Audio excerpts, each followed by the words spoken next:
Samantala, nagpamalas ng pagmamalasakit sa kapwa ang mga tauhan ng First Mountain Province Provincial Mobile Force Company sa pamamagitan ng pakikiisa sa Bayanihan Buhos sa pagpapatayo bukod sa pagpapatayo ng isang bahay sa Bauco Mountain Province. Yan ang ulat ni Patrolwoman Melba Lambis.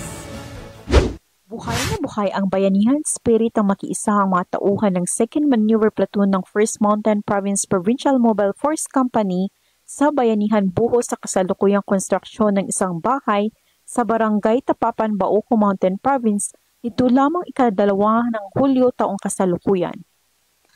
Dumulog ang isang sibilyan sa tanggapan ng kapulisan upang humingi ng tulong sa pagbuhos sa kasalukuyang konstruksyon ng isang bahay kung saan agara naman itong inaksyonan ng kapulisan. Katuwang ang ibang voluntaryong sibilyan, mabilis na natapos ang nasabing gawain dahil sa kanilang masiglang pagtutulungan. Labis naman ang pasasalamat ng nagmamay-ari ng pinapagawang bahay sa kapulisan dahil sa kanilang dedikasyon sa paglilingkod at pagtulong sa kanilang kababayan.